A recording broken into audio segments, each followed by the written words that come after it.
So good morning everyone, I'm Chris Roberts. I'm going to share a few thoughts with you about terrorist threats to venues, sporting venues, universities. There's a new law, it's called Martin's Law. Anyone remember the Ariana Grande concert bombing in Manchester? Terrible event.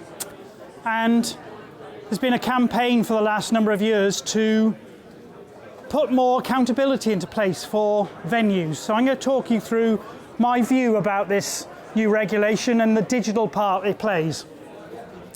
So you can see here, there's a picture that talks about the type of terrorist attacks that we've seen over the last number of years. And they're quite significant. 1972, the Olympics.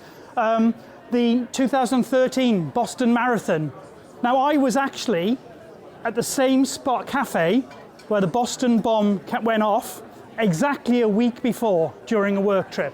It brings it home to you when you suddenly have been somewhere at the same place where a bombing has happened, and I was 1 week earlier. If this chart shows us that the number of terrorist attacks are going up, as you can see, it starts in 1977. It's only in 2012 that we suddenly start to see a huge acceleration. So if we're in any doubt about the publicity that happens when a major sporting or concert event happens, this is it. This is obviously food for people who want to make a point about something. Now there is a database here. If you contact the Protect Alliance, we can share the URL here, but there's a database of terrorist attacks and a huge study about why those events happened, what the root causes were. And it's quite fascinating to spend some time and read that. Anyone recognize this event? This was the Isle of Wight attack. Now, that's been to court. Someone was prosecuted for that, but they used the internet to plan their attack. Why wouldn't you use the internet? The internet is a fantastic resource for lots of positive things, but guess what? The internet is a resource for things that can be used against us.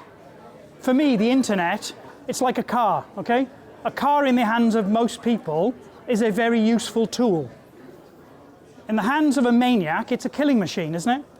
The internet is the same. It's a human invention. For most of us, it's a very great and useful tool. There's so many benefits to the internet. You know, we can do remote diagnostics. We can have conference calls. It saved us during COVID. But unfortunately, it can be harnessed for bad. So cyber terrorism is a thing. It is a word. And what we're looking at here is, how can you use the internet to carry out surveillance? Anyone heard of drones lately? We talk about the Ukraine war. People have had them over their houses. We see them in firefighting, helping pinpoint where the heat of a fire is. Drones are, again, alongside the internet, are a fantastic development. But guess what? If you wanted to look at an attack on a venue, why wouldn't you use drones? Why wouldn't you use cameras? Why wouldn't you use video? Why wouldn't you try and break into the internet links into the venue? Why would you not try and understand what technology that venue uses? Why would you not want to try and understand the organizational structure? Because if I was going to attack a venue, one thing I would look at is, who is the head of IT? And I would take them out.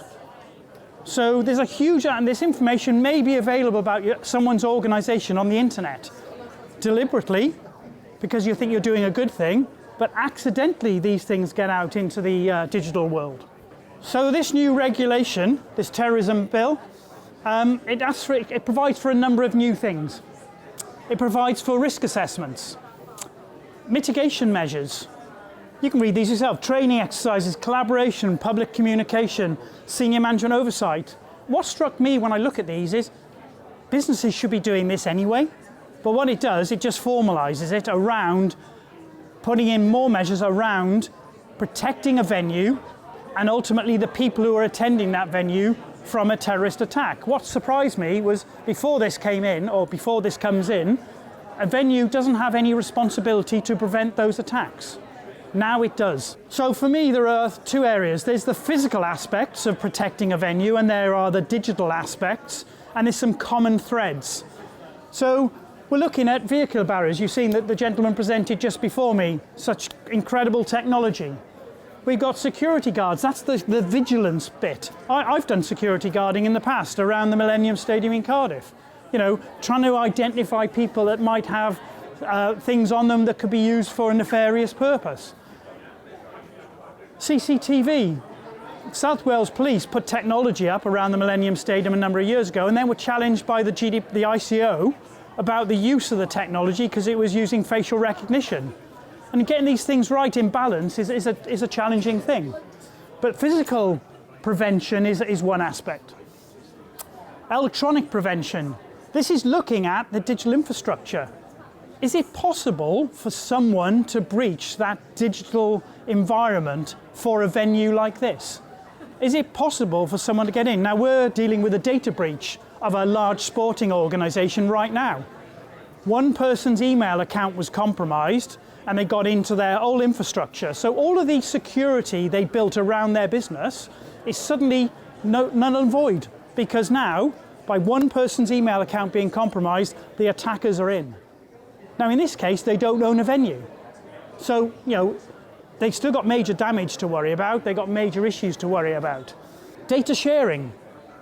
Are we sharing the right data with the other authorities, the other partners who are involved in running a large event, the event organisers, the local authority?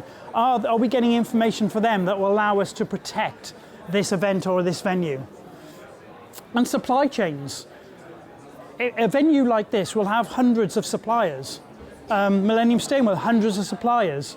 Your weakest point could be one of your small suppliers that is a digital partner for you. It could be an accountant, it could be a HR provider. We've seen cases where they're attacked, through them the larger organisation is attacked.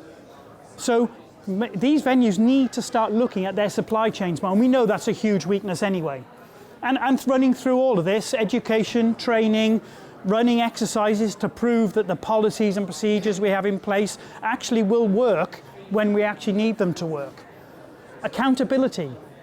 Who is responsible for this? Is there an owner at senior level to look after this? And same with data protection. Who is the owner? So there are three things here. Open source intelligence, some of you may have heard of this. This is stuff that's in there in the internet. Now some of the information that's in the internet and available to all of us is not meant to be there. We've let it get out by mistake, but some of it's genuinely out there. Three events, Mumbai, Boston and Paris. Mumbai, people used the internet to understand where the hotel was, the access points, where the police would arrive, so they knew the physical environment. We know that Boston bombing, finding out how to build the bombs, how to plant them, how to get away. We know that Paris, again, was used to plan the attack, how to get out. And I know there are other cases where, say, IT managers, when there has been a cyber attack, IT managers have been taken out, or the attack has happened when the IT manager is on holiday. It's as simple as that. If you can get into the HR records of an organisation, you can learn a lot. If you can get the organisational chart.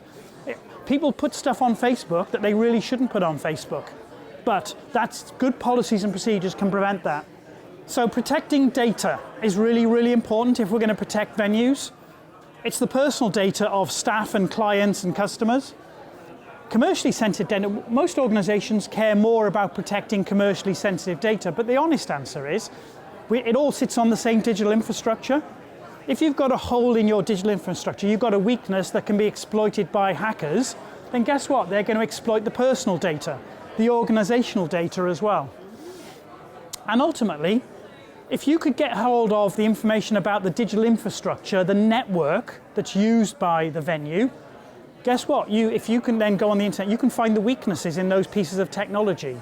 And what you can then do is exploit that when you want to exploit it. Now, organisations have tools to help them be safe in a digital world anyway. Things like Cyber Essentials, and some of you will have heard of that, but it's a government-backed scheme to make a business digitally safe. And the view is, if you go through Cyber Essentials, it's capped, the prices for small businesses. Larger businesses, obviously the price goes up, but you're 80% less likely to have a cyber attack. There are other standards, ISO 27001, 9001, which says, how do you organise yourselves? Do you have policies and procedures? Do you have people responsible and accountable for activities? Now for me, if you're doing all the right things already, guess what? The compliance for this, for Martin's Law, actually is very, very straightforward. Our experience as a business is most businesses are not where they should be anyway, so they don't have the foundations in place, so there will be work to be done. I think I've demonstrated large events are absolutely a target. This is not going to go away. We know the world is becoming more unstable at the moment. We know people want to exploit and get their message across, so more events will be a target. We've seen that the frequency of events is accelerating. I don't see that changing. The regulation does place new responsibilities in organisations. The question is, who in the organisation is responsible? Do they truly know what is required of the organisation in this area? And again, that's why the Protect Alliance has been formed, to try and help guide organisations as to the right things to do and signpost to other people if support is required. I do believe if you've got Cyber Essentials type accreditations, you've got GDPR, in a reasonably good place, actually you're doing many of the right things already. But unfortunately, most organisations still are not doing the right thing around data protection and GDPR. They think they are, but when we go in and audit and assess, they're usually a mile away from where they think they are. The digital assets, that means the computers, the tablets, the tools that any staff member uses. If you're going out and about and working from coffee shops, you're on a train, all of those tools are a potential weak spot for getting into the business. And it only takes one email account to be compromised, and actually the whole business can be compromised. So thinking about the digital aspects as well as the physical aspects is really, really important. And I think, having someone accountable, that person who knows that this is important and knows who to go to for information is really, really important. So hopefully I've given you a very quick journey along the digital path as I see it towards compliance to this new regulation. And I'm happy to take any questions. Okay, thank you. So the gentleman's question was, he missed the beginning, but he was saying, what do we provide to provide support to organisations around this area? So one thing we'll do is we provide training around data protection and cyber security. We'll go in and look at an organisation's data protection measures, their current measures and their cybersecurity measures, and we will assess it against what the regulations say you should be doing and provide a path from where you are today to where you need to get to. Unfortunately also, what we also provide is services to help people when it goes wrong, when someone has a cyber attack or a data breach. So we're working with a major sport, say in London at the moment, where they've had one email account has been hacked, the hackers have gone into their business, and now data's been taken out, and we're helping them manage that incident throughout. So actually, we prefer the proactive stuff. We prefer to help you get it right or improve where you are at least today, so the chance of it happening and going wrong is less, but we're there to pick up the pieces if we need to pick up the pieces. Any other questions, anyone? If not, thank you very much. Thank you for your time.